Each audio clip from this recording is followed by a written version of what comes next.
오늘도 여러분들에게 배움이 되는 이야기를 전하고자 합니다. 혹시 여러분께서는 가족 앞에서 아프다는 말을 편하게 하고 계신가요? 아니면 괜찮다는 말부터 먼저 꺼내고 계신가요? 저는 72년을 살아오면서 늘 괜찮은 사람이었습니다. 남편을 먼저 보낸 뒤 두 아이를 혼자 키우며 단 한 번도 힘들다는 말을 입 밖에 낸 적이 없었습니다. 그게 엄마의 역할이라고 믿었고 그렇게 사는 것이 당연하다고 생각했습니다. 그런데 지난해 가을 병원 상담실 의자에 앉아있던 그 순간 저는 제 인생에서 가장 쓸쓸한 깨달음을 얻었습니다. 나는 보호자가 아니라 관리 대상이 되어 있었다는 것을요. 그리고 그 깨달음은 제 삶을 완전히 바꾸어 놓았습니다. 오늘은 제가 뒤늦게 배운 한 가지 진실을 여러분께 들려드리려 합니다. 왜 저는 자식 앞에서 늘 괜찮다고 말했는지, 그리고 수술 동의서 앞에서야 비로소 무엇을 깨달았는지 말입니다. 이 이야기를 끝까지 들으시면 여러분도 저처럼 뒤늦게나마 중요한 것을 발견하실 수 있을 겁니다. 그럼 지금부터 그날의 이야기를 들려드리겠습니다. 병원 상담실은 따뜻했습니다. 창밖으로는 가을 햇살이 부드럽게 들어오고 있었고 공기청정기 소리만이 조용히 방 안을 채우고 있었습니다. 건강검진 결과를 받아든 지 사흘째 되는 날이었습니다. 담당 의사 선생님은 차분한 목소리로 말씀하셨습니다. 자궁근종이 생각보다 많이 커져서 수술이 필요하다고요. 크게 걱정할 건 아니지만 미루면 안 된다고 하셨습니다. 전신 마취가 필요하고 입원 기간은 일주일 정도 될 거라고 했습니다. 그 순간 제 옆에 앉아있던 큰아들은 회사 메일함을 열어보고 있었습니다. 딸아이는 휴대폰 달력을 스크롤하며 무언가를 확인하고 있었습니다. 둘 다 의사 선생님 말씀을 듣고는 있었지만 그들의 시선은 제게 향해 있지 않았습니다. 아들이 먼저 입을 열었습니다. 엄마, 입원은 최대한 짧게 해야 될 것 같은데요. 이번 달 말에 프로젝트 마감이라서 제가 병원에 자주 못 올 수도 있어요. 딸아이가 고개를 끄덕였습니다. 맞아요. 저도 지금 둘째 방학 기간이라 시간 내기가 좀 그래요. 엄마, 회복 기간은 얼마나 걸려요? 한 달 안에는 괜찮아지시죠? 의사 선생님이 설명을 이어갔습니다. 수술 자체는 어렵지 않지만 회복 기간 동안 무리하면 안 된다고, 특히 첫 한 달은 조심해야 한다고 말씀하셨습니다. 아들과 딸은 서로 눈빛을 교환했습니다. 그리고 거의 동시에 한숨을 쉬었습니다. 그들은 걱정하고 있었습니다. 분명히 걱정하고 있었습니다. 하지만 그 걱정의 대상은 제 몸이 아니었습니다. 자신들의 일정이었습니다. 아무도 제게 묻지 않았습니다. 무섭지 않으냐고, 불안하지 않으냐고, 혼자 감당할 수 있겠느냐고.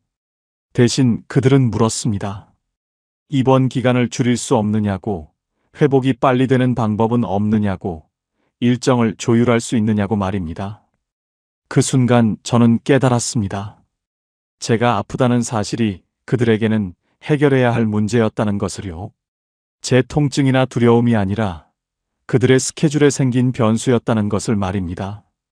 상담을 마치고 병원을 나서는 길, 아들은 회사로 돌아가야 한다며 먼저 택시를 잡았습니다. 딸아이는 아이 방학 캠프 픽업 시간이라며 서둘러 지하철역으로 향했습니다.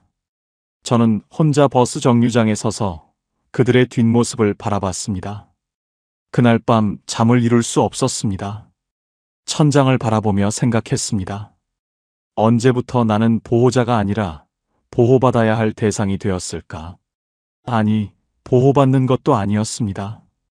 그저 관리되어야 할 일정표의 한 항목이 되어 있었습니다. 여러분은 어떠십니까? 몸이 아프다고 말했을 때 누군가 여러분의 얼굴부터 살펴본 적이 있으신가요? 아니면 저처럼 언제쯤 나아지실 거예요? 라는 질문을 먼저 받으셨나요? 한국보건사회연구원이 65세 이상 노년층을 대상으로 조사한 결과 가장 두려워하는 것이 무엇이냐는 질문에 질병보다 높은 비율로 나온 답이 있었습니다. 바로 의지할 사람이 없다는 것이었습니다. 아프다는 사실 자체보다 아플 때 곁에 있어줄 사람이 없다는 두려움이 더 컸던 겁니다. 그날 밤 저는 처음으로 생각했습니다. 내가 평생 괜찮다고 말해온 것이 과연 옳았을까? 내가 늘 강한 엄마로 남으려 했던 것이 정말 가족을 위한 일이었을까? 그리고 그 질문은 제 인생을 송두리째 바꾸어 놓았습니다. 저는 48세에 남편을 먼저 보냈습니다. 심근경색이었습니다. 아침에 출근하면서 저녁에 보자던 사람이 그대로 돌아오지 못했습니다. 그때 큰아들이 고등학교 2학년, 딸이 중학교 1학년이었습니다. 장례를 치르고 49제를 지내던 날 밤, 아이들이 잠든 뒤 혼자 거실에 앉아 있었습니다. 앞으로 어떻게 살아야 할지 막막했습니다. 하지만 울 시간도 없었습니다. 아침이 되면 아이들 아침밥을 차려야 했고, 도시락을 싸야 했고, 등교 준비를 챙겨야 했습니다. 그날부터 제 입버릇이 되어버린 말이 있습니다. 엄마는 괜찮아? 아들이 물었습니다. 엄마 힘들지? 저는 대답했습니다. 엄마는 괜찮아. 너나 공부 열심히 해. 딸아이가 조용히 말했습니다. 엄마, 우리 괜찮을까? 저는 웃으며 대답했습니다. 엄마는 괜찮아. 걱정 마. 다 잘 될 거야. 남편이 다니던 회사에서 퇴직금과 보험금이 나왔지만 두 아이를 대학까지 보내기에는 빠듯했습니다. 저는 낮에는 식당에서 일했고 저녁에는 아파트 단지 청소 일을 했습니다. 밤늦게 집에 돌아와 샤워를 하고 나면 온몸이 쑤셨지만 아이들 앞에서는 내색하지 않았습니다. 엄마 피곤하지 않아? 아들이 물으면 저는 고개를 저었습니다.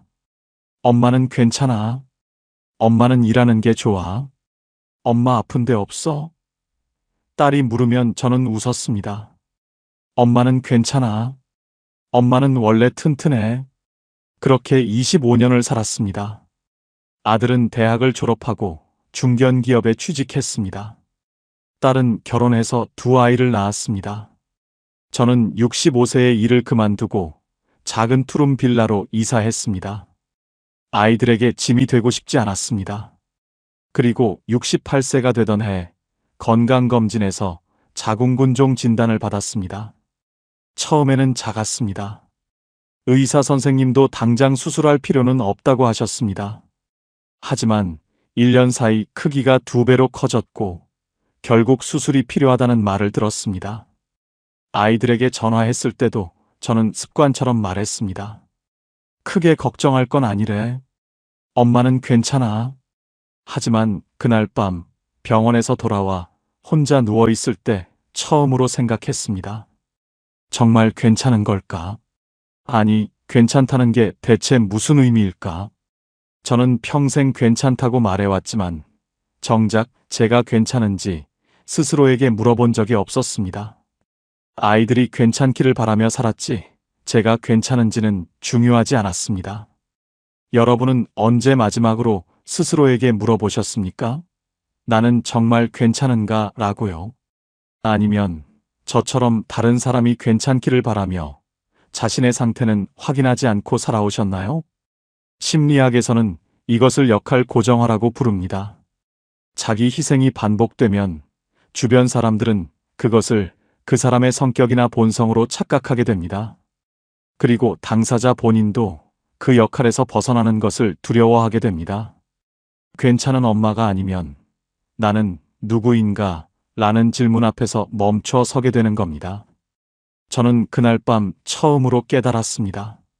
나는 괜찮은 엄마가 아니라 그저 괜찮다고 말하는 엄마였다는 것을요. 큰아들 민수는 착한 아이였습니다. 아버지가 돌아가신 후 누구보다 빨리 어른이 되어야 했던 아이였습니다. 고등학생 때부터 아르바이트를 해서 용돈을 벌었고 대학 등록금도 절반은 장학금으로 절반은 학자금 대출로 해결했습니다. 졸업 후 회사에 취직하고 나서는 매달 생활비를 보내왔습니다. 제가 거절해도 강제로 이체했습니다. 엄마, 이 정도는 제가 해야죠. 그 말이 고마우면서도 마음 한구석이 무거웠습니다. 아들에게 저는 도와주어야 할 의무였던 겁니다. 민수는 현실적인 아이였습니다. 감정보다는 해결책을 먼저 생각했습니다. 제가 무릎이 아프다고 하면 병원 가보세요라고 말했고, 외롭다고 하면 복지관 프로그램 신청해보세요라고 답했습니다. 틀린 말은 아니었습니다.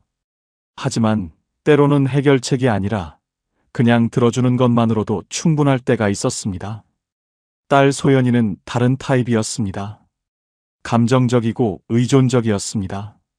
결혼 후에도 자주 전화를 걸어왔습니다. 육아가 힘들다고, 남편과 다퉜다고, 시댁에서 스트레스를 받는다고 하소연했습니다. 저는 늘 들어주었습니다. 그래, 많이 힘들겠다. 엄마가 반찬 좀 해줄까? 소연이는 고마워했습니다. 하지만 제가 힘들 때는 달랐습니다. 엄마, 나도 지금 힘들어. 조금만 참아줘. 그렇게 말하곤 했습니다. 소연이에게 저는 의지할 수 있는 안전망이었습니다. 자신이 힘들 때 기댈 수 있는 사람, 언제든 받아줄 사람이었습니다. 그래서 제가 힘들다고 하면 당황했습니다. 엄마는 늘 받아주는 사람이지 받아야 하는 사람이 아니었으니까요.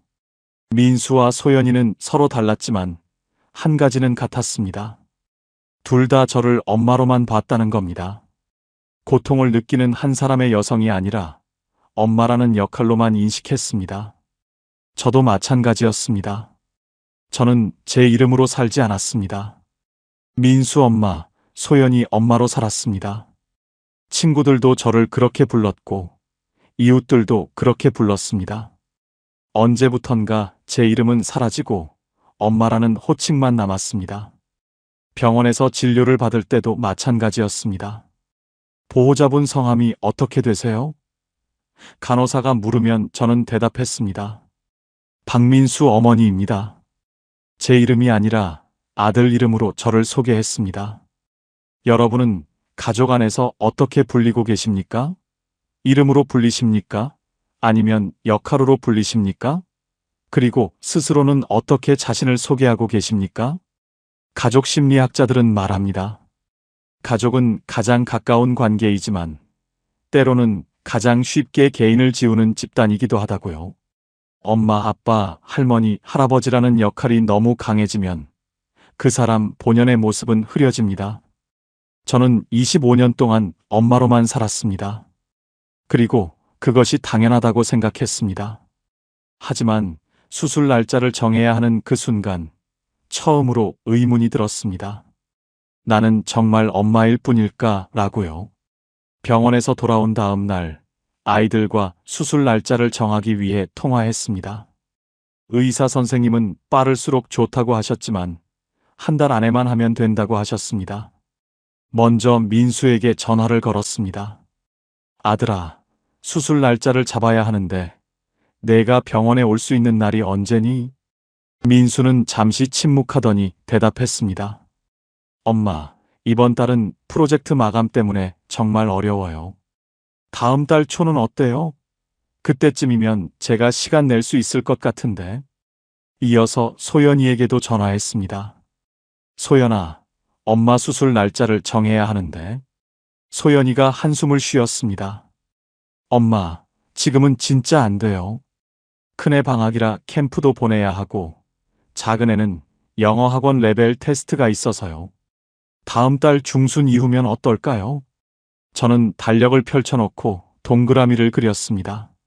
민수가 가능한 날, 소연이가 가능한 날을 표시했습니다. 겹치는 날이 없었습니다.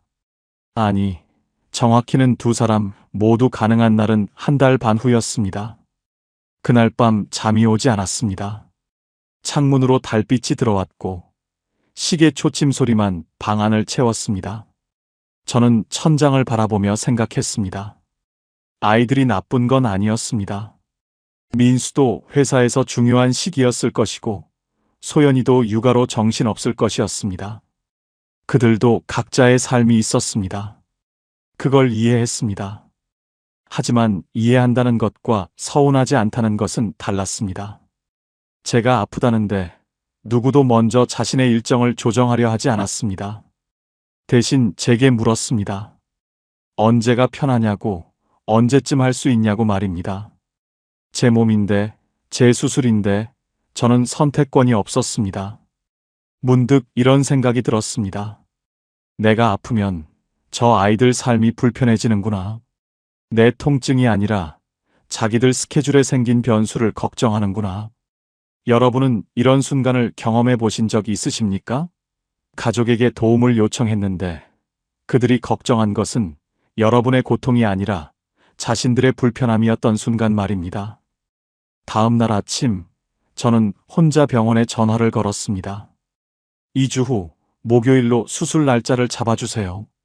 간호사가 물었습니다. 보호자분과 상의는 하셨어요? 저는 대답했습니다. 네, 했습니다. 거짓말이었습니다. 상의하지 않았습니다. 아이들에게 알리지도 않았습니다. 그냥 제가 정했습니다. 어차피 그들이 원하는 날짜에 맞추면 한참을 기다려야 했고, 저는 더 이상 기다리고 싶지 않았습니다. 수술 날짜를 정하고 나서 아이들에게 문자를 보냈습니다. 2주 후 목요일에 수술하기로 했어. 입원은 일주일 정도 될 것 같아. 민수에게서 전화가 왔습니다. 엄마, 왜 상의도 없이 날짜를 정하셨어요? 그날은 제가 회의가 있는데. 소연이도 전화했습니다. 엄마, 그날은 제가 정말 안 돼요. 큰애 캠프 가는 날이라고요. 저는 차분하게 대답했습니다. 너희가 가능한 날짜를 기다리면 한 달 반을 더 기다려야 해. 엄마는 그렇게 오래 기다리고 싶지 않아. 그럼 저희는 어떻게 해요? 소연이가 물었습니다. 그 순간 저는 깨달았습니다. 이 질문의 의미를요. 소연이는 제가 어떻게 할 건지를 물은 게 아니었습니다. 자기는 어떻게 해야 하냐고, 자기 일정은 어떻게 조정해야 하냐고 물은 겁니다. 저는 처음으로 이렇게 대답했습니다. 각자 알아서 해. 엄마는 엄마 몸부터 챙길게. 한국노년학회의 연구 결과에 따르면 60세 이상 노년층 10명 중 6명이 자녀에게 부담이 될까봐 필요한 치료나 입원을 미룬다고 합니다. 자신의 건강보다 자녀의 편의를 먼저 생각하는 겁니다. 저도 그랬습니다. 평생을 그렇게 살았습니다. 하지만 그날 저는 처음으로 제 편을 들었습니다. 그리고 그 선택이 서운함의 시작이 아니라 변화의 시작이라는 걸 나중에야 알게 되었습니다. 수술 일주일 전 복지관 노래 교실에 갔습니다. 오랜만에 다시 나가본 프로그램이었습니다. 그곳에서 오랜 친구 정희를 만났습니다. 정희는 저보다 2살 많았습니다. 남편과 사별한 것도 비슷했고 자식 키우며 고생한 것도 비슷했습니다. 그런데 정희는 최근 무릎 인공관절 수술을 받았다고 했습니다. 쉬는 시간에 복지관 옥상 정원에서 정희와 함께 벤치에 앉았습니다. 가을 햇살이 따스했고 바람이 부드럽게 불어왔습니다. 많이 아팠어? 제가 물었습니다. 정희가 고개를 끄덕였습니다. 수술 자체보다 애들 눈치 보는 게 더 힘들더라.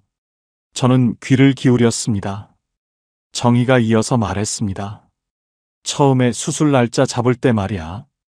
큰애가 그러더라고. 엄마 입원하면 아빠 밥은 누가 차려주냐고. 작은애는 자기 애들 봐줄 사람이 없는데 어떡하냐고 하고. 정희는 쓴웃음을 지었습니다. 그래서 난 혼자 입원했어. 수술 당일도 혼자 갔고 회복하는 동안도 혼자였어. 간호사들이 신기해하더라고. 요즘 어르신들은 다 보호자 대동하시는데 혼자 오셨다고. 많이 외롭지 않았어? 제가 물었습니다. 정희는 고개를 저었습니다. 처음엔 서운했지. 근데 있잖아. 그게 오히려 좋더라고. 눈치 안 봐도 되니까. 그리고 정희는 제게 이렇게 말했습니다. 그래서 수술하고 나서 제일 먼저 한 게 뭔 줄 아니? 내 이름으로 적금 하나 만든 거야.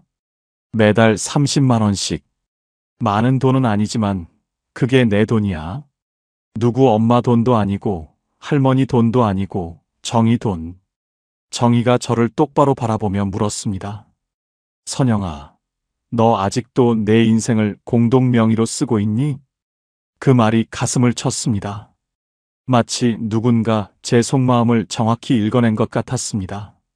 저는 지금껏 제 인생을 공동 소유로 생각하며 살았습니다. 아이들의 필요가 곧 제 필요였고, 아이들의 계획이 곧 제 계획이었습니다. 제 통장도, 제 시간도, 제 건강도 모두 공동 명의였습니다. 정희가 덧붙였습니다. 나도 평생 그렇게 살았어.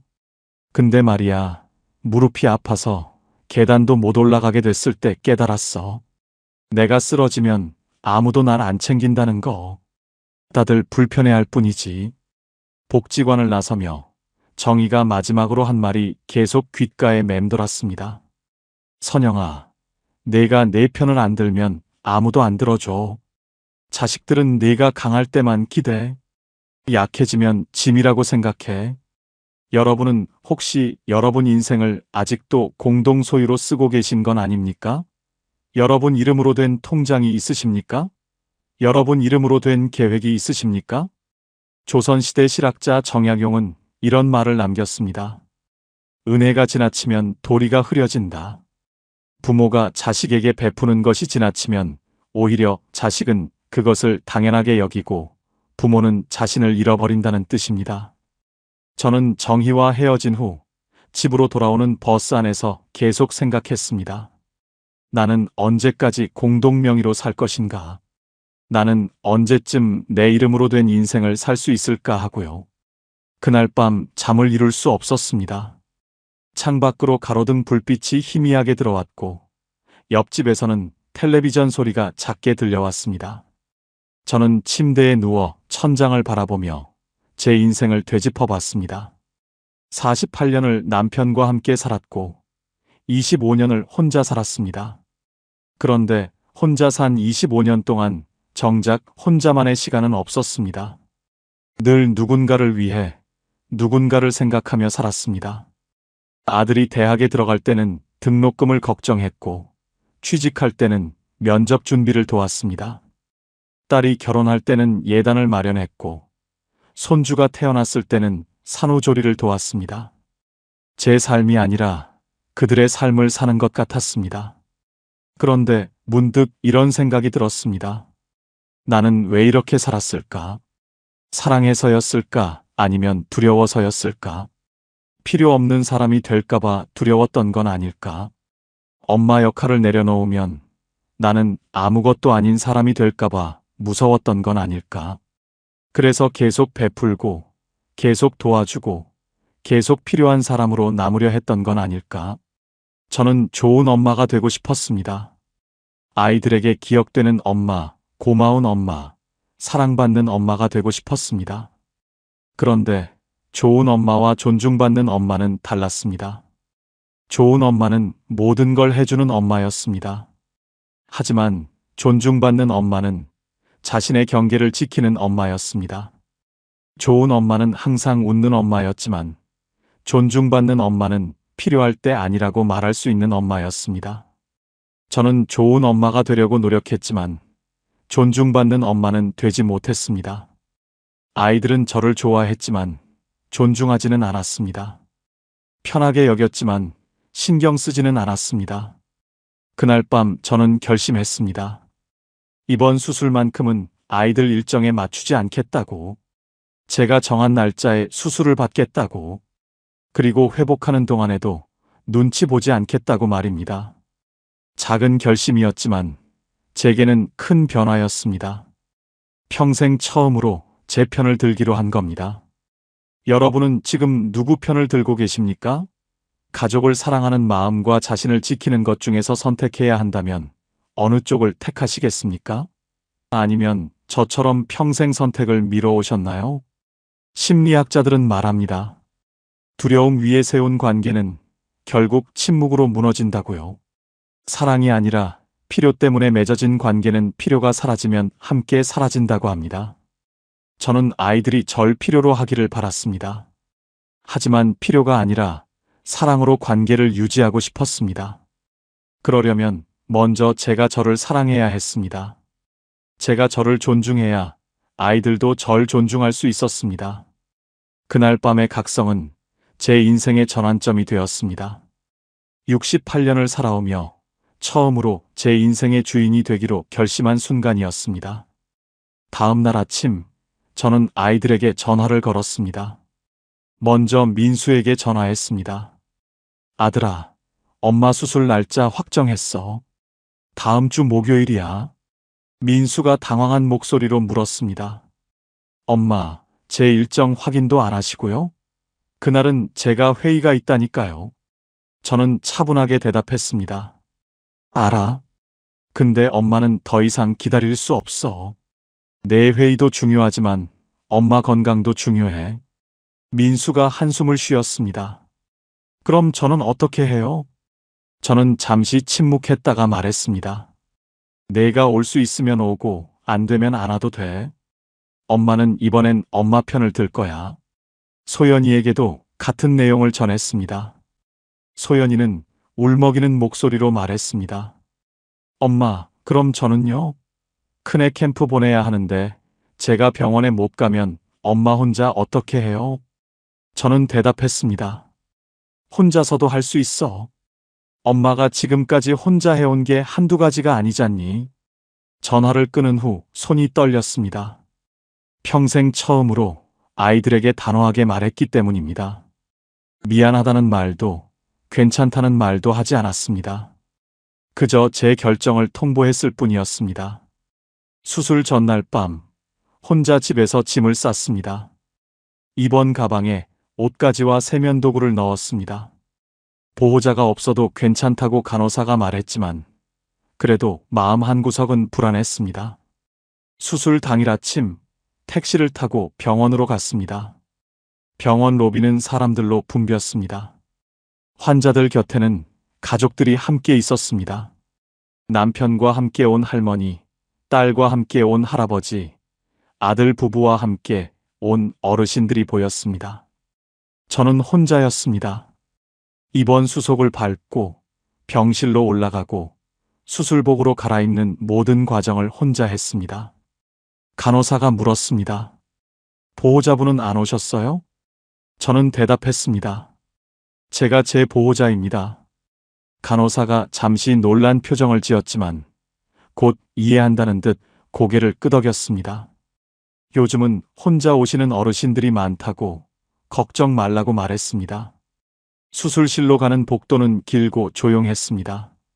침대에 누워 천장을 바라보며 이동하는 동안 이상하게도 외롭지 않았습니다. 오히려 평온했습니다. 누구 눈치도 보지 않아도 되고 누구에게 미안해하지 않아도 되니까요.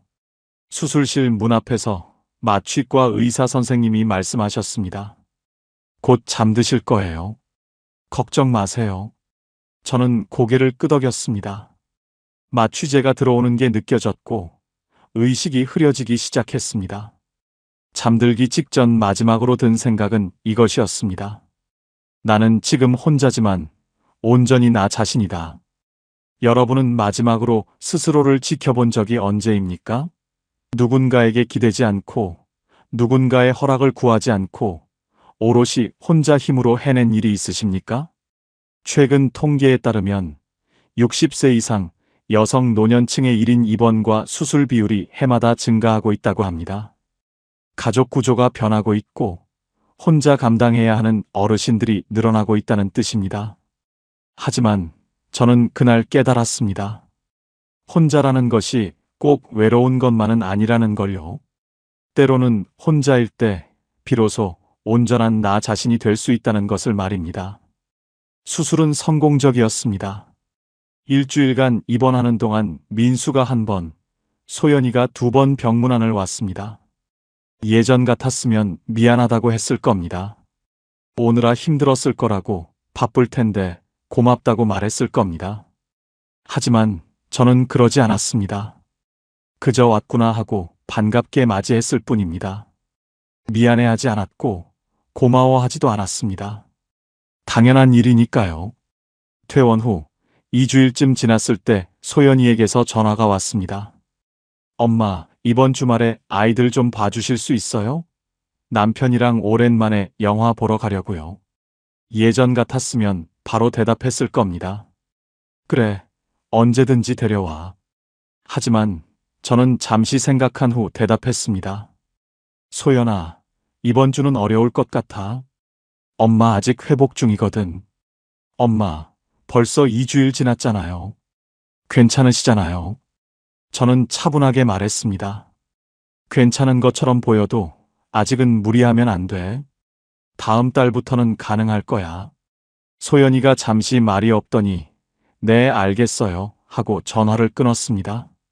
목소리에 서운함이 묻어났지만 저는 흔들리지 않았습니다. 민수에게서도 연락이 왔습니다. 회사 근처로 이사를 가려는데 전세자금 대출 보증을 서달라는 내용이었습니다. 예전 같았으면 알아보겠다고 했을 겁니다. 아들을 위해서라면 뭐든 해줬을 겁니다. 하지만 저는 이렇게 대답했습니다. 아들아, 엄마는 조언만 하겠다. 보증은 내 책임으로 해결해. 엄마가 도와줄 수 있는 건 정보뿐이야. 민수가 놀란 듯 물었습니다. 엄마, 왜 그러세요? 전에는 다 해주셨잖아요. 저는 말했습니다. 전에는 전이고 지금은 지금이야. 엄마도 엄마 노후를 준비해야 해. 전화를 끊고 나서 손이 떨렸습니다. 하지만 후회하지 않았습니다. 아이들에게 아니라고 말하는 것이 이렇게 어려운 일인지 처음 알았습니다. 동시에 이렇게 후련할 수도 있다는 것도 깨달았습니다. 퇴원한 지 한 달쯤 되었을 때 은행에 갔습니다. 창구 직원에게 말했습니다. 적금 하나 만들고 싶은데요. 얼마로 하시겠어요? 매달 30만 원씩요. 직원이 서류를 작성하며 물었습니다. 목적이 어떻게 되세요? 저는 잠시 생각했습니다. 여행 자금이라고 할까, 생활비 보탬이라고 할까. 하지만 정직하게 대답했습니다. 제 인생을 위해서요. 직원이 고개를 들어 저를 바라봤습니다. 그리고 미소를 지으며 말했습니다. 좋은 목적이시네요. 통장을 받아들고 은행을 나서며 가슴이 벅찼습니다. 이 돈은 누구 엄마의 돈도, 누구 할머니의 돈도 아니었습니다. 박선영의 돈이었습니다. 제 이름으로 된 첫 번째 적금이었습니다. 여러분은 여러분 이름으로 된 미래를 갖고 계십니까? 누군가를 위한 저축이 아니라 오롯이 여러분 자신을 위한 계획이 있으십니까? 심리학자들은 말합니다. 자기 삶을 존중하는 순간 타인도 그 경계를 배운다고요. 내가 나를 소중히 여기지 않으면 아무도 나를 소중히 여기지 않는다고 합니다. 저는 68년 만에 처음으로 저 자신을 존중하기 시작했습니다. 그리고 그것이 이기적인 일이 아니라 당연한 일이라는 걸 배웠습니다. 처음 석 달은 어색했습니다. 아이들도 당황했고 저도 불편했습니다. 소연이는 며칠에 한 번씩 전화해서 섭섭하다는 말을 돌려 했고 민수는 예전 엄마가 어디 갔냐고 농담처럼 물었습니다. 하지만 저는 흔들리지 않았습니다. 아이들을 사랑하지만 제 삶을 포기하지 않겠다고 다짐했습니다. 도와줄 수 있을 때는 돕되 제 선을 넘어서까지 하지 않았습니다. 그런데 신기한 일이 일어났습니다. 석 달쯤 지나자 아이들의 태도가 조금씩 변하기 시작한 겁니다. 민수가 병원 정기검진 날짜를 물어왔습니다. 엄마, 다음 검진 언제예요? 제가 같이 가도 될까요? 소연이는 주말에 반찬을 만들어서 가져왔습니다. 엄마, 요즘 잘 드세요? 제가 만든 건데 드셔보세요. 예전에는 제가 먼저 챙겼습니다. 검진 날짜를 알려주고 반찬을 만들어 갖다 줬습니다. 하지만 이제는 아이들이 먼저 물어보고 먼저 챙겨줬습니다. 어느 날 민수가 물었습니다. 엄마, 요즘 왜 이렇게 달라지셨어요? 저는 웃으며 대답했습니다. 엄마도 사람이야. 엄마로만 살 수는 없잖니. 민수가 잠시 말이 없더니 조용히 말했습니다. 죄송해요, 엄마. 저희가 엄마를 너무 당연하게 생각했나 봐요. 그 말을 들으니 눈물이 날 것 같았습니다. 하지만 참았습니다. 대신 아들의 손을 잡고 말했습니다. 괜찮아. 엄마도 이제야 배운 거야. 거리를 두는 게 단절이 아니라 서로를 위한 거라는 걸. 소연이도 변했습니다. 예전처럼 무조건 의지하지 않았습니다. 스스로 해결하려고 노력했고, 정말 필요할 때만 도움을 청했습니다. 엄마, 저도 엄마처럼 살고 싶어요. 아이들한테도 경계가 필요하다는 거 요즘 느껴요. 관계가 달라졌습니다. 예전에는 일방적이었습니다. 제가 주고 아이들이 받았습니다. 하지만 이제는 서로 주고받았습니다. 제가 필요할 때 아이들도 달려왔고, 아이들이 힘들 때 저도 도왔습니다. 여러분은 혹시 거리를 두면 사랑이 사라질까 두려우신가요? 경계를 세우면 관계가 끊어질까 걱정되시나요?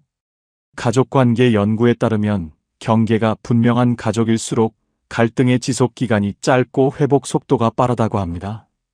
서로의 영역을 존중할 때 오히려 관계가 건강해진다는 뜻입니다. 저는 거리를 두면서 오히려 아이들과 가까워졌습니다. 역설적이지만 진실이었습니다. 제가 저를 존중하자 아이들도 절 존중하기 시작했습니다. 수술을 받은 지 1년이 지났습니다. 계절이 한 바퀴 돌아 다시 가을이 왔습니다. 창밖으로 은행나무 잎이 노랗게 물들어가는 게 보였습니다. 휴대폰에 알림이 떴습니다. 적금 자동이체 완료. 매달 30만 원씩 1년 동안 모은 돈이 360만 원이 되었습니다. 많은 돈은 아니었습니다. 하지만 그 돈은 특별했습니다. 누구를 위한 돈도 아니었습니다. 아들 결혼자금도, 딸 생활비 보탬도, 손주 용돈도 아니었습니다. 오롯이 제 돈이었습니다. 박선영의 돈이었습니다. 저는 통장을 한참 바라봤습니다. 그리고 생각했습니다. 이 돈으로 무얼 할까? 여행을 갈까? 새 옷을 살까? 아니면 계속 모을까? 그런데 무엇을 하든 상관없었습니다. 중요한 건 선택권이 제게 있다는 것이었습니다. 누구의 허락도, 누구의 눈치도 필요 없었습니다. 제가 결정하고 제가 책임지면 되는 일이었습니다. 복지관에서 정희를 다시 만났습니다. 정희는 저를 보더니 환하게 웃었습니다. 선영아, 얼굴이 밝아졌네. 뭔 좋은 일 있어? 저는 웃으며 대답했습니다. 좋은 일이라기보다는 제가 달라진 것 같아. 정희가 고개를 끄덕였습니다. 그래, 네 눈빛이 달라졌어. 전에는 항상 미안해하는 눈빛이었는데 이제는 당당해 보여. 우리는 복지관 카페에 앉아 차를 마시며 이야기를 나눴습니다. 저는 지난 1년의 변화를 정희에게 들려줬습니다. 수술 이후 달라진 것들, 아이들과의 관계, 그리고 제 이름으로 만든 적금 이야기까지 말입니다. 정희가 제 손을 잡으며 말했습니다. 잘했어, 선영아. 이제야 내 인생을 사는구나. 그 말을 듣는 순간 가슴이 뭉클했습니다. 맞았습니다. 저는 이제야 제 인생을 살기 시작했습니다. 68년을 살았지만 진짜 제 삶은 이제부터였습니다. 집으로 돌아오는 길, 버스 창밖으로 보이는 풍경이 새로웠습니다. 똑같은 길인데 다르게 보였습니다. 가을 햇살이 따스했고 거리를 걷는 사람들이 행복해 보였습니다. 저는 이제 자식에게 미안해하지 않습니다. 제가 아프다고 해서 미안할 일이 아니니까요. 도움을 요청하는 것도 거절하는 것도 당연한 권리니까요. 저는 이제 자식의 보호자가 아니라 제 인생의 보호자입니다. 그들의 삶을 책임지는 사람이 아니라 제 삶을 책임지는 사람입니다. 그날 밤 침대에 누워 천장을 바라보며 생각했습니다. 만약 1년 전으로 돌아간다면 똑같은 선택을 할까? 대답은 분명했습니다. 그렇다고요. 아니, 더 일찍 이 선택을 했어야 했다고 생각했습니다. 40대에, 50대에, 60대 초반의 말입니다. 하지만 늦었다고 생각할 때가 가장 빠른 때라고 하지 않습니까? 여러분은 지금 누구의 엄마가 아니라 여러분 이름으로 살고 계십니까? 여러분의 선택권을 갖고 계십니까? 여러분 스스로를 존중하고 계십니까? 나이는 숫자일 뿐입니다. 60이든 70이든 80이든 변화를 시작하기에 늦은 때는 없습니다. 중요한 건 지금 이 순간 선택하는 것입니다.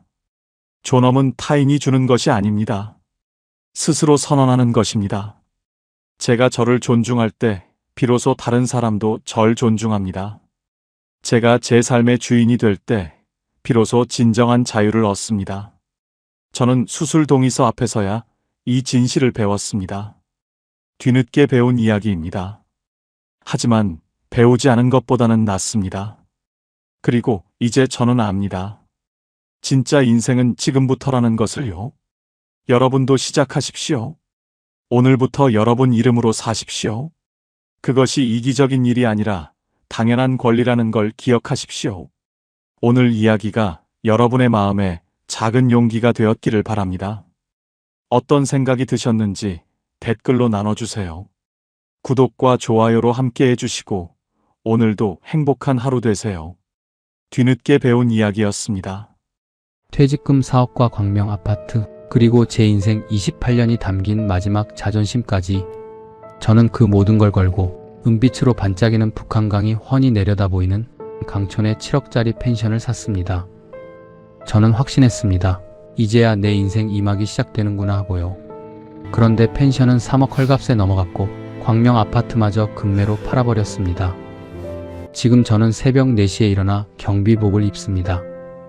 아름답던 그 강바람은 도대체 어디서부터 제 목을 조여왔던 걸까요?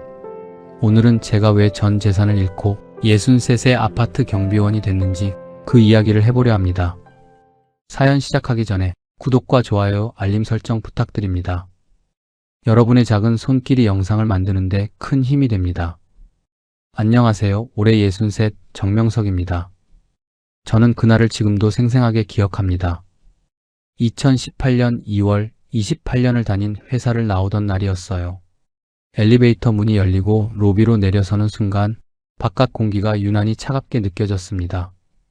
손에는 퇴직 기념으로 받은 작은 상패 하나, 그리고 서류 봉투 하나. 겉으론 웃고 있었어요.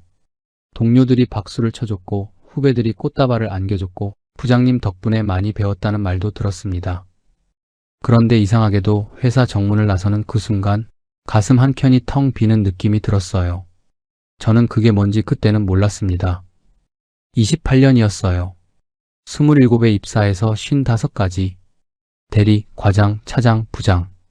직함이 바뀔 때마다 제 삶도 함께 바뀌었어요. 회사가 곧 저였고 저는 곧 회사였습니다. 그런 세월이 28년이었어요. 명예퇴직이었습니다. 정년퇴직이 아니라 명예퇴직. 그 두 글자의 차이를 사람들은 잘 모르실 거예요. 밖에서 보면 둘 다 그냥 퇴직이니까요. 하지만 안에 있었던 사람은 압니다. 명예퇴직은 회사가 조용히 내보내는 겁니다. 고맙다, 수고했다. 그런데 이제 자리를 비워달라는 거예요. 젊은 인력들이 밑에서 치고 올라오는데 위에서 막고 있으면 회사가 돌아가질 않으니까요. 저도 그걸 알았어요. 머리로는 알면서도 막상 제 차례가 오니까 다르더라고요.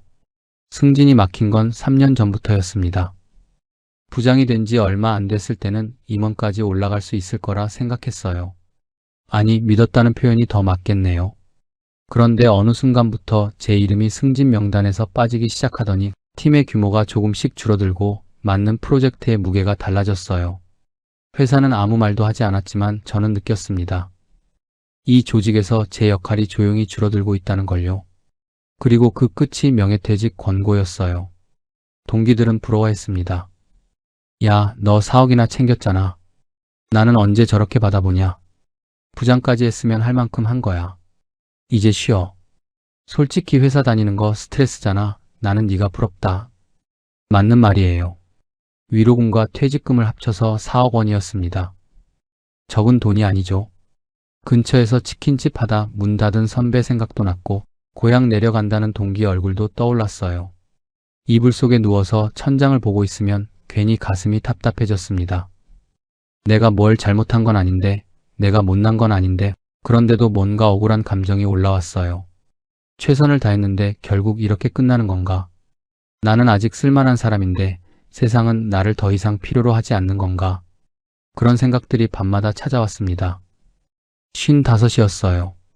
연금은 아직 먼 미래의 얘기였어요. 딸아이는 그의 대학에 입학했어요. 기숙사 들어가는 날 짐을 들어다 주면서 저는 앞으로 4년치 등록금과 생활비를 계산하고 있었습니다. 저보고 아빠 최고라고 웃는 그 녀석 얼굴을 보는데 마음이 더 무거워졌어요. 당장 수입이 없는데 나가는 돈은 있었어요. 아내가 그러더군요. 여보, 좀 쉬어. 그동안 얼마나 고생했어. 한 몇 달은 아무것도 하지 말고 그냥 쉬어. 맞는 말이에요. 쉬어야 했어요. 근데 저는 쉴 수가 없었습니다. 몸이 아니라 머리가 가만히 있질 않았어요. 28년 동안 아침 6시에 일어나서 회사로 달려가던 사람이 갑자기 아무것도 안 해도 된다고 하니까 오히려 더 불안한 거예요. 뭔가를 해야 할 것 같은데 아무것도 안 하면 더 뒤처지는 것 같은데 이 불안감을 어디다 풀어야 할지 몰랐습니다. 퇴직하고 첫 한 달은 그냥 보냈어요. 산책도 하고 오랜만에 책도 읽고 낮잠도 잡았습니다. 처음 일주일은 좋았어요. 그 다음부터는 어색했고 시간이 지나면서 조급해졌습니다. 내 또래 중에는 아직 회사 다니는 사람도 있고 벌써 뭔가를 시작한 사람도 있는데 나만 이러고 있는 건 아닐까? 그런 생각이 자꾸 드는 거예요. 그러다 창업 설명회가 눈에 들어왔습니다. 프랜차이즈 창업 설명회였어요. 치킨집, 커피숍, 편의점 설명회가 생각보다 많더라고요. 한번 가봤습니다. 사람들이 꽤 많이 와 있었어요. 양복 입은 강사가 앞에 서서 자신감 넘치는 목소리로 말했습니다. 브랜드 파워, 안정적 수익, 본사 지원 시스템. 듣고 있으면 그럴싸했어요. 그런데 옆에 앉은 분이 귀띔을 해주시더라고요. 저 말 다 믿으시면 안 돼요. 치킨집 하루에 몇 시간 서 있는지 아세요? 밤 12시까지예요. 기름 냄새에 죽어나고 잘 되면 본사가 다 가져가고요. 5년 안에 절반은 문 닫아요. 설명회를 나오면서 생각했습니다. 치킨 튀기는 건 아닌 것 같았어요. 몸도 버티기 힘들고 경쟁도 너무 심하고요. 그렇다고 편의점은 24시간 묶여 있어야 하고 뭔가 다른 게 없을까 생각했습니다. 그날 저녁 소파에 앉아서 멍하니 TV를 보다가 문득 이런 생각이 들었습니다. 부동산 가치도 있고 직접 뭔가를 만들어가는 일이 없을까? 그 생각이 씨앗이 됐어요. 나중에 돌아보니 그 씨앗이 제 인생을 통째로 바꿔놓은 시작이었습니다. 하지만 그때는 몰랐어요. 그냥 막연하게 뭔가 다른 가능성이 있을 것 같다는 느낌이었습니다. 그 느낌이 저를 어디로 데려갈지 그때는 정말 몰랐어요. 퇴직하고 2달쯤 지났을 때였어요. 유튜브를 보다가 우연히 펜션 관련 영상 하나가 떴습니다. 강원도에서 펜션을 운영한다는 50대 부부 이야기였어요. 북한강이 내려다 보이는 마당에서 바비큐를 굽고 텃밭에서 상추를 따고 손님들이 웃으며 체크인하는 장면들이 이어졌습니다. 영상 속 남자가 환하게 웃으며 말했어요. 공무원 정년 퇴직하고 귀촌 알아보다가 아내와 같이 펜션 운영 시작했는데 행복합니다. 그 한마디가 꽂혔습니다. 그날부터 비슷한 영상을 찾아보기 시작했어요. 펜션 창업, 귀촌 성공기, 숙박업 수익 구조. 보면 볼수록 그림이 그려졌습니다. 펜션은 프랜차이즈랑 달랐어요. 건물이 내 자산으로 남고 자연 속에서 살 수 있고 내가 주인이 되어 운영하는 구조였어요. 치킨집, 편의점처럼 밤새 서 있을 필요도 없었어요. 펜션 창업 카페에 가입했습니다. 회원이 많은 큰 카페였어요. 성공 후기, 수익 인증, 매물 정보들이 넘쳐났습니다. 밤마다 글을 읽다 보면 새벽이 됐어요. 엑셀을 펼쳐서 직접 계산도 해봤습니다. 방 6개짜리 펜션, 주말 풀 예약, 성수기 3달. 숫자를 두드려 보니 월 평균 수익이 800만 원에서 1000만 원이 나왔어요. 그때 머릿속에 자연스럽게 떠오른 곳이 있었습니다. 강촌이었어요. 대학교 1학년 봄, 과 MT로 처음 갔던 곳이에요. 사람 꽉 찬 기차를 타고 창밖 북한강을 보며 밤새 기타 치며 캠프파이어를 했던 기억이 아직도 생생합니다. 그 시절 강촌은 젊음의 상징 같은 곳이었어요. 30년이 다 된 지금도 선명하게 남아 있었습니다. 강촌을 검색해봤습니다. 경춘선이 새로 뚫리면서 서울 접근성이 더 좋아졌다는 기사를 봤어요. ITX 청춘 열차로 용산에서 1시간이면 닿는다고요. 접근성이 좋아졌다는 건 수요가 늘어난다는 뜻이었습니다. 마음이 기울기 시작했어요. 며칠 후 오랜 친구들과 모임이 있었습니다. 퇴직 후 처음 나간 자리였어요. 고기 한 점 먹으면서 친구들에게 펜션 얘기를 슬쩍 꺼냈습니다. 나 강촌에서 펜션 한번 해볼까 싶어. 잠깐 침묵이 흘렀어요. 강촌? 거기 유령도시 된 지 오래야. 요즘 누가 거기 가냐? 요즘 젊은 애들이 국내 여행을 가? 요즘은 동남아가 국내보다 싸다던데. 펜션이 쉬운 줄 알아? 몸으로 하는 일이야. 비수기엔 파리만 날리고 고정비는 꼬박꼬박 나가. 야, 돈 있으면 그냥 투자해서 월세 받아 왜 고생을 사서 해. 다들 한마디씩 했습니다. 틀린 말은 아니었어요. 그런데 저는 그 말들이 귀에 잘 들어오지 않았습니다. 직접 알아본 것도 아니고 가본 것도 아닌 사람들이 하는 말이라고 생각했거든요. 얘들이 몰라서 하는 말이지. 집에 돌아와 아내에게 이야기를 꺼냈습니다. 아내의 반응은 친구들보다 더 단호했어요. 여보, 우리 나이에 무리하면 안 돼. 우리 딸 이제 대학교 들어갔어. 아직 연금도 안 나오는데. 그 돈 괜히 건드렸다가 나중에 어쩌려고. 그러니까 돈을 벌어야 하는 거잖아. 가만히 앉아서 돈 줄어드는 걸 보고만 있을 순 없어. 아내는 더 말을 잇지 않았습니다. 하지만 표정은 여전히 못마땅했어요. 저는 그날 밤 혼자 강촌 매물을 검색했습니다. 북한강 뷰, 객실수, 성수기 매출, 조건에 맞는 매물들이 꽤 있었어요. 화면 속 사진들을 넘기다 보니 가슴이 두근거렸습니다. 친구들도 아내도 말렸어요. 그런데 저는 이미 마음이 절반쯤 강촌에 가 있었습니다. 2018년 처음으로 강촌에 내려간 건 4월이었어요. 혼자였습니다. 아내는 같이 가자는 말에 가서 뭐 하려고라며 시큰둥했고 저는 그냥 혼자 ITX를 탔어요. 용산역에서 출발해서 강촌역까지 1시간 남짓. 창밖으로 북한강이 보이기 시작하는 순간 가슴이 묘하게 두근거렸습니다. 역에서 내리니까 공기부터 달랐어요. 4월의 강촌은 조용했습니다. 성수기가 아니라 그런지 사람이 많지는 않았어요. 강변을 따라 걸으면서 주변을 둘러봤어요. 펜션들이 꽤 있었고 래프팅 업체 간판도 여럿 보였습니다. 강은 여전히 맑았고 북한강 특유의 그 풍경은 예전 기억과 크게 다르지 않았어요. 그래, 이 강이야. 첫 방문은 그렇게 감으로 끝났습니다. 하지만 저는 간만으로 결정할 사람이 아니었어요. 28년 동안 기획서 쓰고 데이터 분석하던 사람이었으니까요. 한 번으로는 부족했습니다. 두 번째는 5월 연휴 때 내려갔어요. 분위기가 완전히 달랐습니다. 손님들이 많았고 래프팅 대기줄이 길었어요. 펜션 앞 주차장마다 차가 꽉 차 있었고 식당들도 푹 적였습니다.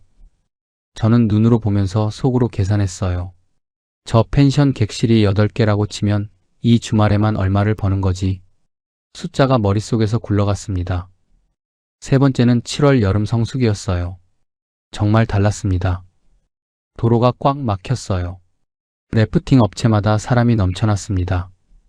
저녁이 되니까 여기저기서 바비큐 연기가 올라왔어요. 물론 해가 지면서 돌아가는 젊은이들의 무리도 꽤 보였습니다. 하지만 제 눈에는 그저 펜션 마당에서 고기를 굽는 사람들만 들어왔어요. 웃음소리, 물소리, 고기 굽는 냄새, 그 열기 속에서 저는 확신이 생겼습니다. 여름 2달만 바짝 벌어도 1년은 먹고 살겠다. 다음 날 처음으로 부동산에 들어갔습니다. 사람 좋은 인상의 중년 사장이었어요. 커피를 타주면서 먼저 말을 꺼냈습니다. 아유, 사장님, 강촌 죽었다는 건 옛날 말이에요. 요즘은 여름에 방이 없어서 예약을 못 받을 정도예요. 밀려드는 손님 돌려보내는 게 일이라니까요. 귀가 솔깃했습니다. 그러면서 자연스럽게 매물 얘기로 넘어갔어요. 마침 타이밍이 좋으세요. 전 주인이 개인 사정이 생겨서 급하게 내놓은 물건이 있는데 입지가 정말 좋아요. 강뷰에 바베큐장도 넓고 이 가격에 이런 매물은 흔치 않습니다. 저는 매물을 보러 갔습니다. 북한강이 내려다 보이는 위치였어요. 객실은 6개, 마당도 넓었고 바비큐 시설도 잘 갖춰져 있었습니다. 건물이 좀 낡긴 했어요. 페인트도 벗겨진 곳이 있었고 내부 인테리어도 손을 봐야 할 것 같았습니다. 하지만 저는 그걸 단점으로 보지 않았어요. 오히려 잘 됐다. 손보면 더 좋아지는 거잖아. 부동산 사장 말이 머릿속에서 맴돌았습니다. 방이 없어서 손님을 돌려보낸다. 수요가 공급을 초과한다는 뜻이었어요. 시장 분석을 해온 제가 보기에도 그건 명확한 신호였습니다. 여기에 마케팅을 제대로 하고 인테리어를 감각 있게 손보면 경쟁력이 충분했어요. 매물 가격은 7억이었습니다. 제가 살고 있는 광명 아파트 시세가 7억이었고 전세를 놓으면 4억이 들어오는 구조였어요. 거기에 퇴직금과 위로금 4억을 합치면 총 8억. 7억짜리 펜션을 사고도 1억이 남았습니다. 예금으로 가지고 있던 1억 5천까지 합치면 2억 5천의 여유자금이 생겼어요. 딸 학비, 생활비, 초기 리모델링 비용까지 충분히 감당할 수 있다고 계산했습니다. 결국 계약서에 도장을 찍었습니다. 집으로 돌아오는 ITX 안에서 창밖을 바라봤어요. 북한강이 저녁 햇살을 받아 은빛으로 빛났습니다. 저는 그 강을 보면서 생각했어요. 친구들이 뭐라 해도 아내가 걱정해도 저는 직접 내려가서 두 눈으로 확인했습니다. 성수기에 차가 밀리고 손님이 넘쳐나고 부동산 사장이 방이 없어서 돌려보낸다는 걸 들었어요. 데이터는 거짓말을 하지 않는다. 그게 제 확신이었습니다. 그 확신이 얼마나 위험한 것인지 그때는 정말 몰랐어요. 계약서에 도장을 찍기 전날 밤 아내에게 말했습니다. 나 내일 계약하려고. 아내가 하던 일을 멈추고 저를 봤어요. 혼자 결정한 거야? 나한테 상의도 없이? 맨날 같이 내려가자고 했잖아. 당신이 안 간다고 한 거고. 그게 혼자 계약해도 된다는 말이야? 7억짜리를 나한테 물어보지도 않고. 할 말이 없었습니다. 맞는 말이었으니까요. 저는 잠깐 멈췄다가 말했어요. 내가 내려가서 직접 봤어. 손님이 넘쳐서 돌려보낸다고. 숫자도 다 맞아. 이건 할 만한 사업이야. 나는 무서워, 여보. 우리 전 재산을 거는 일이잖아. 그러니까 이걸로 불려야지. 가만히 있으면 그냥 줄어들기만 해. 아내는 그날 밤 더 이상 말하지 않았습니다. 반대도 동의도 아닌 침묵이었어요. 저는 그 침묵을 허락으로 받아들였습니다. 지금 생각하면 그게 아니었는데 말이죠. 광명 아파트의 세입자를 구하는 데는 한 달이 걸렸어요. 전세금 4억이 들어왔습니다. 퇴직금과 합쳐 7억을 치르고 나머지 여유자금 2억 5천은 딸 학비와 생활비, 예비비로 남겨뒀어요. 저와 아내는 짐을 싸서 강촌으로 내려왔습니다. 이삿날 아침 아파트를 나서면서 아내가 한 번 뒤를 돌아봤어요. 저는 그 모습을 못 본 척했습니다. 강촌으로 내려오는 차 안에서 아내는 말이 없었어요. 저는 괜히 밝게 말을 걸었습니다. 여보, 이 북한강 강물이 우리 딸 공부시켜줄 거야. 아내가 창밖을 보며 짧게 대답했어요. 그러면 좋겠네. 그 목소리가 영 가볍지 않았지만 저는 그냥 넘겼습니다. 펜션에 도착해서 짐을 풀고 처음으로 마당에 나가 북한강을 바라봤어요. 강물이 노을을 받아 붉게 물들었습니다. 그 풍경을 보는데 가슴이 벅찼어요. 회사 생활을 마치고 내 손으로 시작하는 새 출발이었으니까요. 그런데 그날 밤 마을을 한 바퀴 걷다가 처음으로 이상한 게 눈에 들어왔습니다. 문이 일찍 닫힌 식당이 한두 곳이 아니었어요.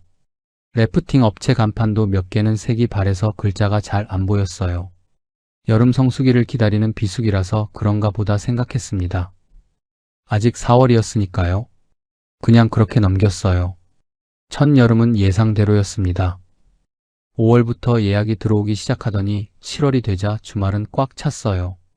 마당에서 바비큐 연기가 끊이지 않았고 아내도 덩달아 바빠졌습니다. 체크인 손님 맞고 수건 세탁하고 청소하고 몸은 고됐지만 활기가 있었어요. 아내가 저녁 설거지를 하면서 말했습니다.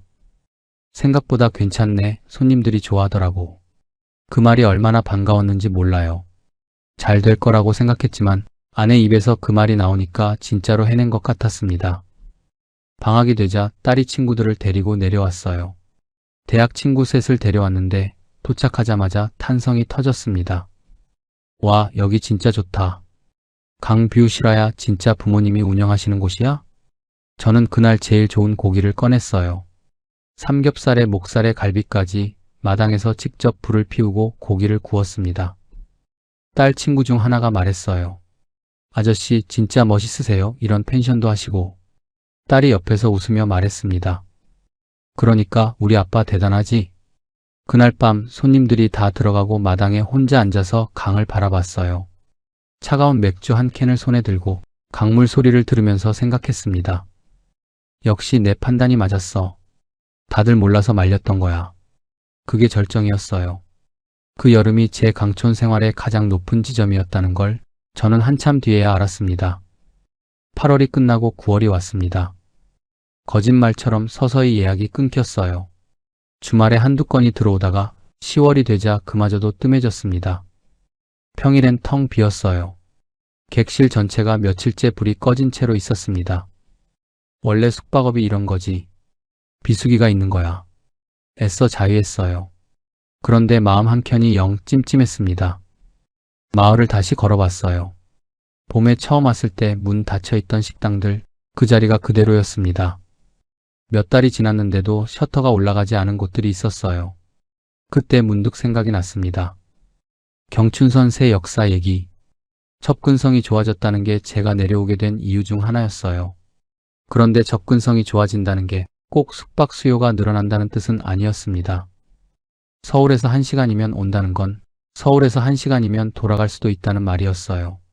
사람들은 강촌에 자러 오는 게 아니라 잠깐 놀러 왔다가 저녁엔 집으로 돌아가고 있었습니다. 래프팅하고 밥 먹고 당일치기로 끝내는 거예요. 제가 성수기에 봤던 꽉 찬 그 엄청난 차들. 숙박 손님도 있었지만 그 절반 이상은 해지면 서울로 빠져나가는 차들이었던 겁니다. 그 생각이 드는 순간 등줄기가 서늘해졌습니다. 텅 빈 객실을 보면서 처음으로 진짜 불안감이 밀려왔어요. 여름 한철로 1년을 버텨야 한다는 계산이었는데 그 여름 한철 수익만으로는 겨울을 나기가 빠듯했습니다. 고정비는 손님이 없어도 나갔어요. 전기세, 보험료, 건물 관리비, 생활비, 인건비. 강은 여전히 흐르고 있었어요. 가을 햇살을 받아 반짝이는 북한강은 여전히 아름다웠습니다. 그런데 그 강이 처음만큼 설레 보이지 않았어요. 겨울을 나고 이듬해 봄이 왔습니다. 다시 성수기를 기다리며 버텼어요. 그런데 그 봄에 세상이 멈춰버렸습니다. 코로나였어요. 처음엔 다들 금방 끝날 거라고 했습니다. 저도 그렇게 생각했고요. 몇 달만 버티면 된다고. 그런데 몇 달이 지나도 끝나지 않았습니다. 5인 이상 집합 금지, 그 한 줄짜리 방역 지침이 저에겐 사형 선고였어요. 단체 여행, 가족 모임, 동호회 워크숍, 펜션으로 들어오던 예약들이 줄줄이 취소됐습니다. 하루에 전화가 10통씩 왔어요. 전부 취소 문의였습니다. 그 여름은 텅 비었어요. 마당에 바비큐 연기가 오르지 않았습니다. 주차장에 차 한 대 없는 날이 며칠씩 이어졌어요. 아내와 저는 아무 손님도 없는 펜션에서 하루하루를 보냈습니다. 아내가 마당 텃밭을 손보고 저는 빈 객실 청소를 반복했어요. 할 일이 없으니까 자꾸 청소만 했습니다. 어느 날 옆 펜션 주인과 처음으로 긴 얘기를 나눴어요. 저보다 한참 전부터 강촌에서 펜션 운영을 한 분이었습니다. 사실 코로나 훨씬 전부터 조짐이 있었어요. 새 역사 생기고 나서 유동인구가 거기로 다 몰렸거든요. 카페도 식당도 신역사 쪽으로 다 옮겨갔어요. 옛날 강촌역 상권은 그때부터 죽기 시작한 거예요. 우리 동네는 성수기 반짝 빼면 진작부터 힘들었어요. 그 말을 듣는데 머릿속이 하얘졌습니다. 새 역사가 들어서면서 상권이 이미 이쪽에서 저쪽으로 넘어간 거였습니다. 저는 그걸 그냥 비수기라서 그런가 보다 하고 넘겼어요. 보고 싶은 것만 봤던 겁니다.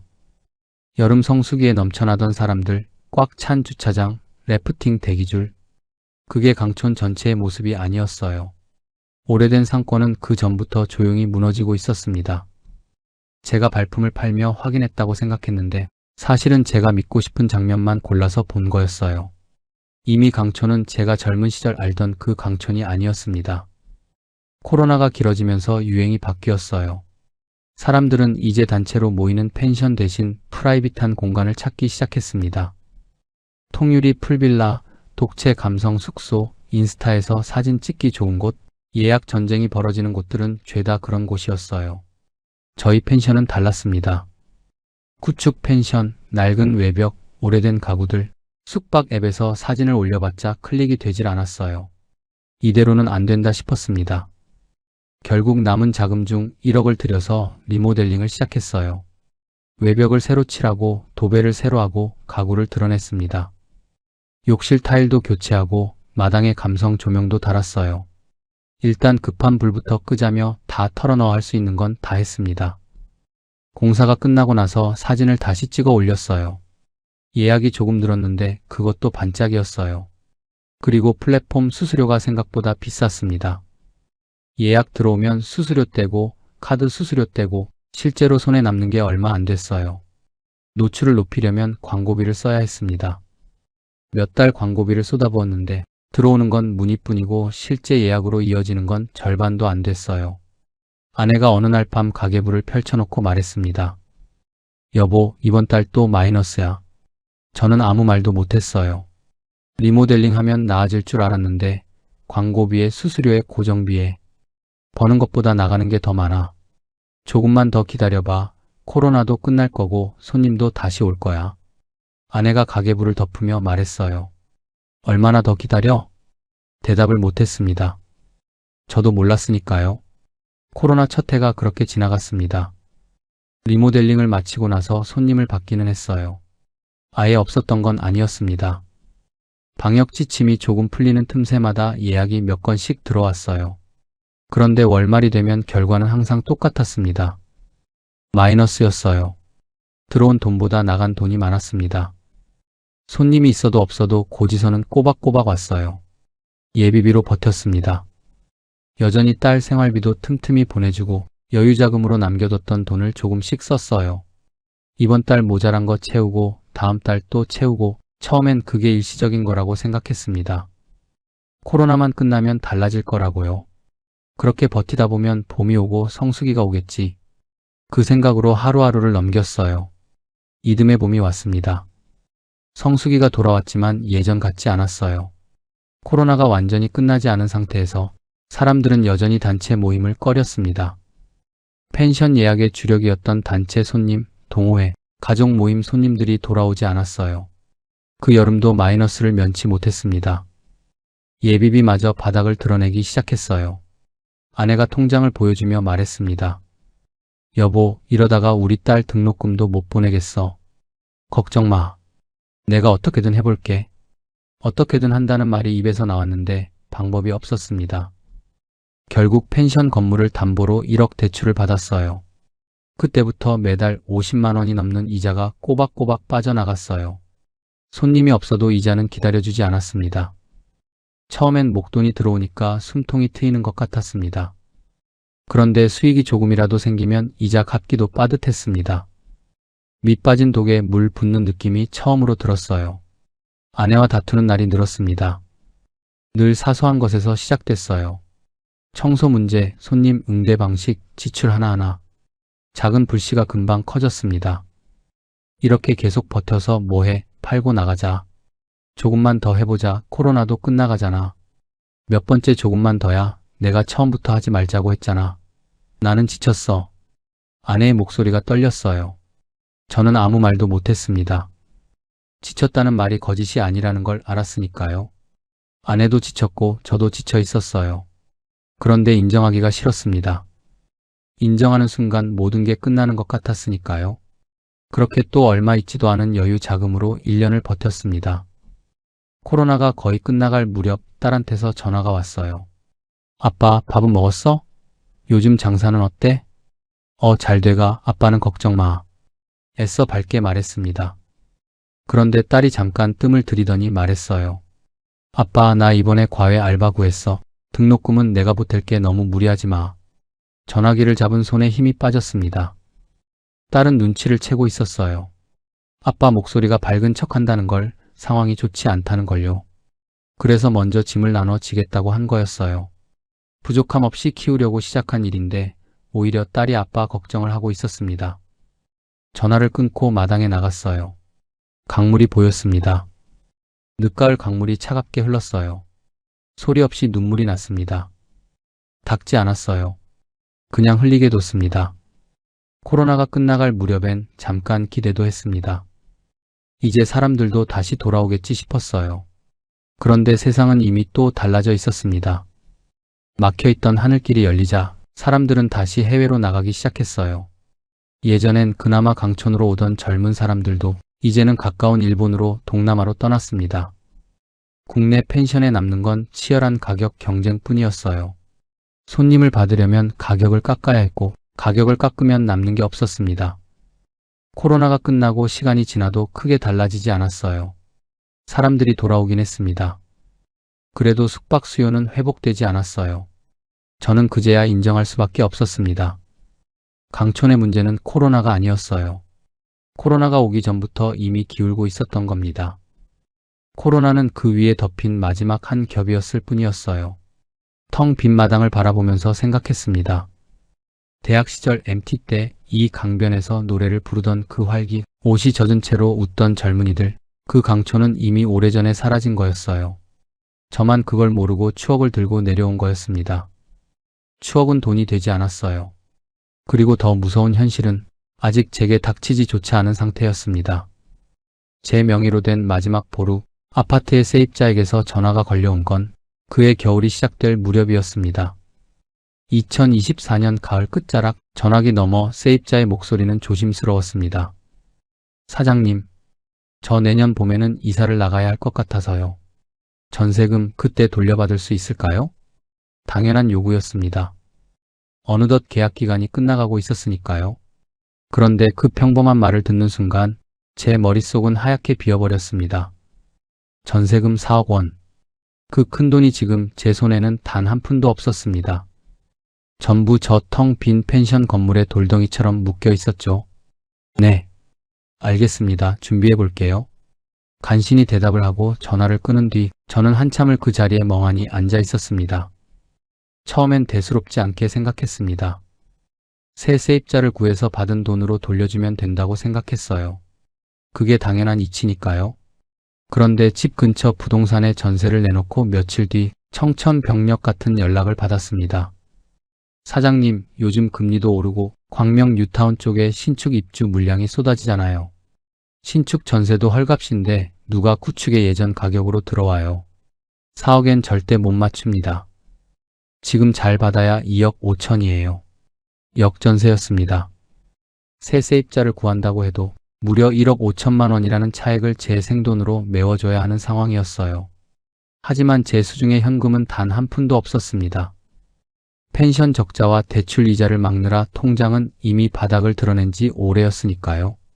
그리고 펜션에 잡혀있는 담보 대출 1억. 그럼 차라리 집값이 올랐을 때 아파트를 팔까도 생각했습니다. 하지만 고금리 때문에 부동산 거래가 뚝 끊긴 거래 절벽 시기였어요. 집을 보러 오는 매수자는 한 명도 없었고 세입자에게 돈을 돌려줘야 할 날짜는 시시각각 다가오고 있었습니다.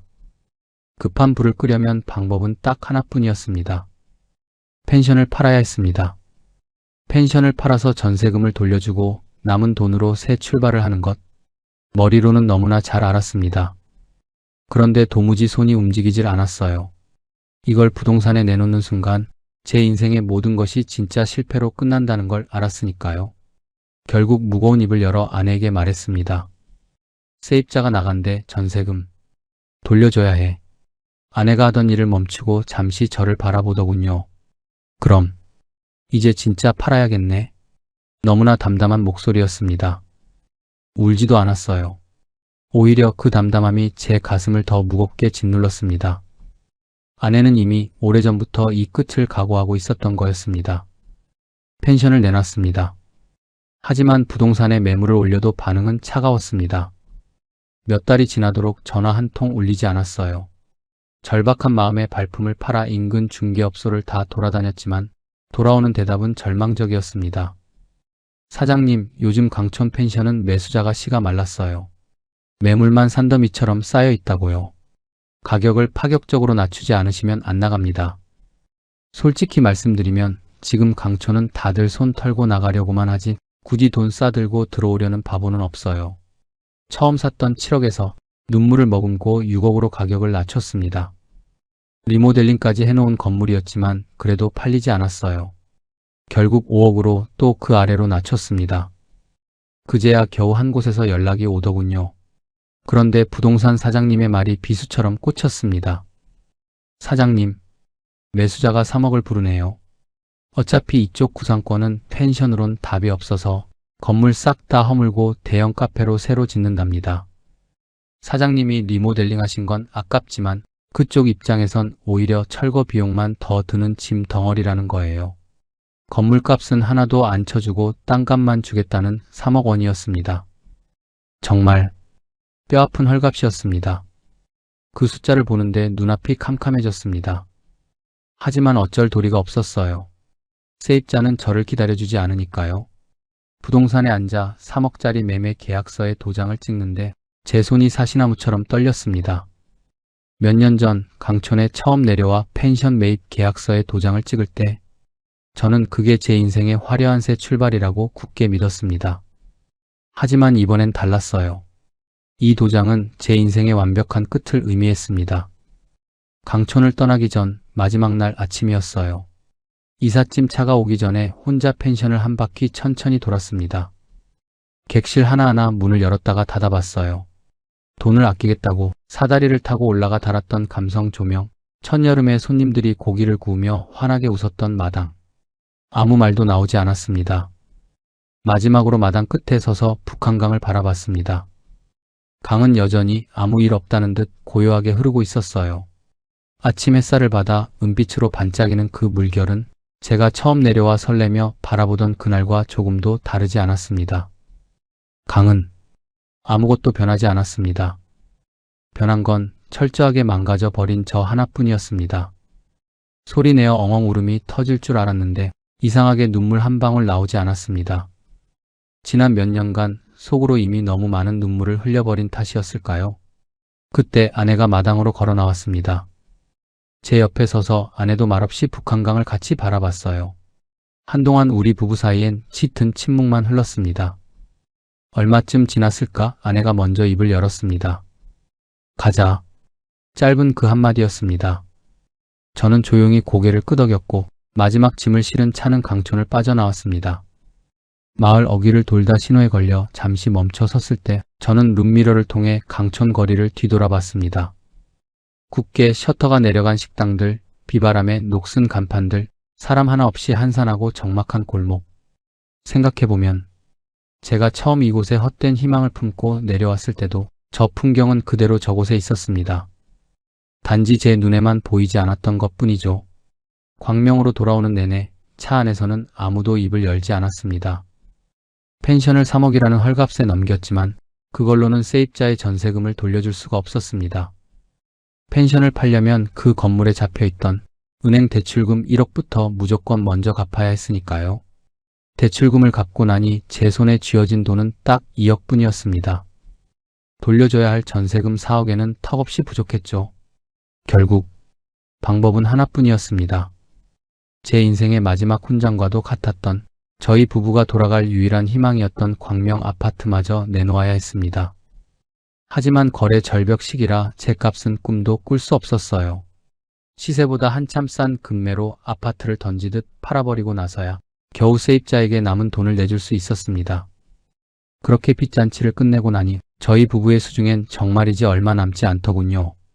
평생 모은 모든 자산을 허무하게 다 정리하고 저희 부부는 광명 변두리에 있는 작은 전세 빌라로 짐을 옮겼습니다. 청춘을 바쳐 28년을 일했고 그 피 같은 돈 7억을 투자해 6년을 죽어라 버텼습니다. 그런데 지금 광명 아파트도 사라졌고 강촌 펜션도 사라졌습니다.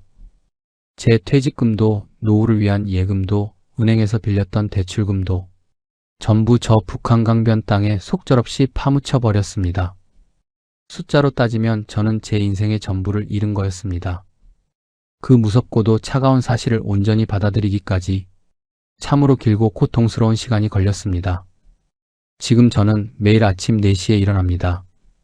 거울 앞에서 단정하게 경비복을 입고 아파트 정문에 섭니다. 출근하는 입주민들이 바쁘게 지나갈 때면 안녕하세요 하고 꾸벅 인사를 건넵니다. 어떤 분들은 반갑게 인사를 받아주시고 또 어떤 분들은 바쁜 걸음에 그냥 지나치시죠. 대기업에서 28년을 부장으로 살았습니다. 그리고 6년은 강촌의 펜션 사장님으로 살았죠. 지금은 낡은 빌라에 살며 아파트 경비원으로 일하고 있습니다. 처음엔 그 간극이 참 컸습니다. 자존심도 상했고요.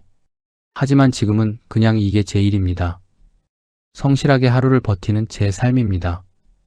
아내는 아침 일찍 식당으로 일을 나갑니다.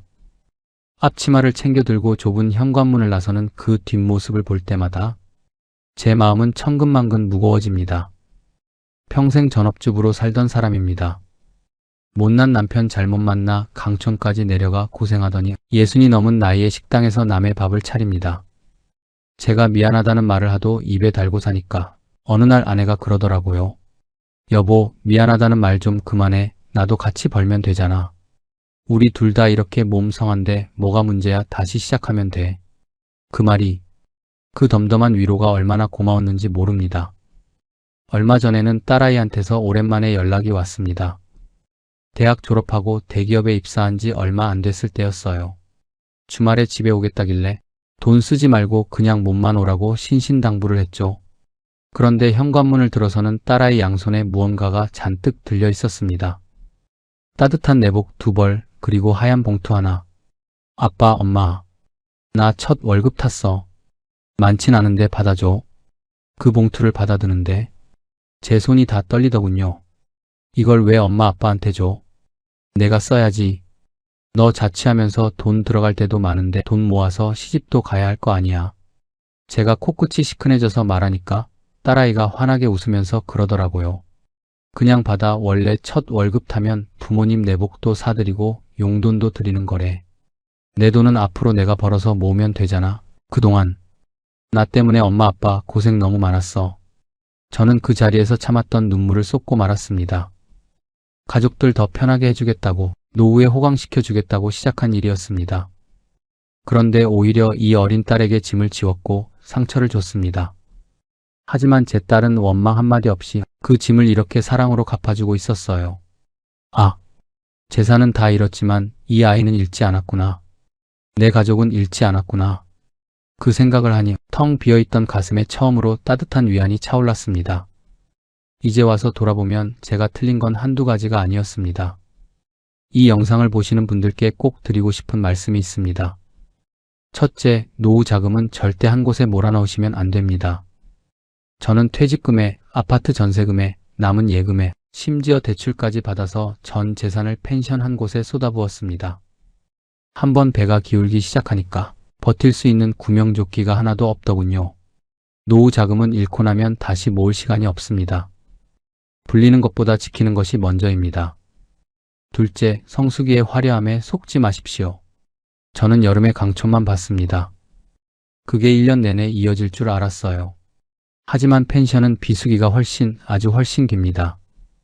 1년 12달 중에 진짜 성수기는 2~3달 뿐이고 나머지 9달은 고정비와 싸우며 버텨야 하는 피 말리는 시간입니다.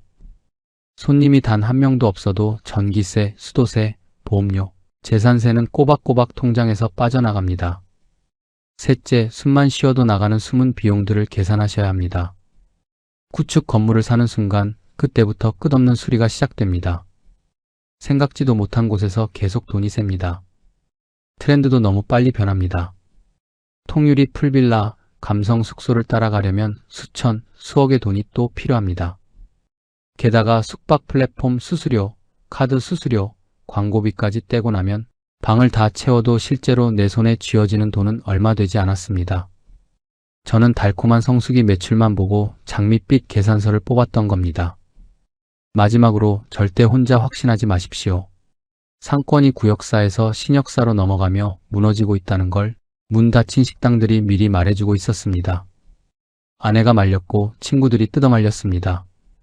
하지만 저는 대기업 부장 출신이라는 알량한 자만심으로 그 모든 경고를 무시했어요. 내가 직접 확인했다는 그 맹신이 저를 벼랑 끝으로 밀어넣은 겁니다. 설레는 마음으로 계산기를 두드리면 숫자는 항상 좋게 나옵니다. 냉정한 눈으로 숫자를 다시 보셔야 합니다. 오늘 아침도 저는 경비복을 입었습니다. 예전 같으면 펜션 사장님이 경비원이 됐다는 사실이 견딜 수 없이 부끄러웠을 겁니다. 하지만 지금은 담담합니다. 저녁에 아내가 식당 일을 마치고 돌아오면 마주 앉아 밥을 먹습니다. 반찬 몇 개 없는 간소한 밥상이지만 참 맛있습니다. 주말에 딸아이가 놀러오는 날이면 셋이서 좁은 빌라 거실에 모여 앉아 텔레비전을 보며 소리내어 웃기도 합니다. 네, 잃은 게 참 많습니다. 평생을 바쳐 모은 전 재산을 잃었습니다. 그런데 제가 목숨처럼 지키려고 했던 가족은 지켰습니다. 요즘은 그냥 그걸로 충분하다고 생각합니다. 여러분의 노후 자금은 여러분의 피와 땀입니다. 아무리 완벽해 보이는 계획 앞에서도 한 번 더 냉정하게 따져보세요. 확신이 강하게 들수록 2번, 3번 의심하시고 혼자 결정하지 마십시오. 잃고 나서 다시 시작하기엔 우리에게 남은 시간이 그리 많지 않으니까요. 오늘 얘기가 누군가에게는 작은 브레이크가 되기를 진심으로 바랍니다. 부족한 제 이야기가 조금이나마 와닿으셨다면 구독과 좋아요 버튼으로 응원 부탁드립니다. 여러분의 노후에 평안이 깃들기를 진심으로 기원합니다. 끝까지 시청해주셔서 감사합니다.